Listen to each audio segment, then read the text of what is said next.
Xotini bilan video oladigan blogerlar, keyin qiz bola blogerlarning erlari. Sizlarga bitta savolim bor-da. Sizlar rashk deganda nima tushunasanlar? Ozgina bo'lsa ham erkaksanlar-ku, to'g'rimi? Sizlar xotinimga ishonaman, u menga xiyonat qilmaydi degan narsani bahona qilmalaring. Sizlar просто dayussanlar. Bo'lmasa xotiningni bozorga olib chiqib, mana bunaqa vitrina qo'yib qo'ymagan bo'lardilaring, hamma ko'rsin deb. Bularning yana bitta bahonasi ham bor. Auditoriyasi женский. 200 mingta подписчики bor женскийda, videosi 1 million prosmotr bo'ladi. O'shalarning hammasi ayollar deb o'ylaysanlarmi? Hech qaysi erkak bosh xotiningga yomon ko'z bilan, his bilan qaramayapti deb o'ylaysanlarmi? Ozgina kallan ishlatlaring. Sizlar mana bu yerda bilgan bo'qini yeshiga qo'yib bergansanlar-da.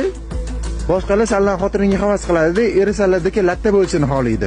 Keyin o'zini eri haqiqiy erkaklar ruxsat bermasa, sizlar bo'lib berib qo'ygan narsaga bular yomon bo'lib qolibdi. Tushunyapsizlarmi shuni? Sizlar zo'r erkaksanlar, mana tupoylarni xayolida. Sizlar xotiningga havas keladi bilan, mana buni eri zo'r, hamma aytganini qiladi deb. O'zini eri erkaklik qilsa, yomon bo'lib qolibdi. Bu bezor, bu abuzer, bu zamondan orqada qolib ketgan, bu mamlaqa edi, bu mamlaqa edi. Hamma yoni tiqadigan joyga tiqordilaring, короче. Sizlar menimcha kim bilandir Ispaniyada shovsalaring ham, das bu reklamachi, mayli deb ishni yopib chiqib ketsalaring kerak, to'g'rimi? Kimgadir tegib ketgan bo'lsa, ming bora battar bo'laring. Hop, liboyga tarqatib qo'yinglar.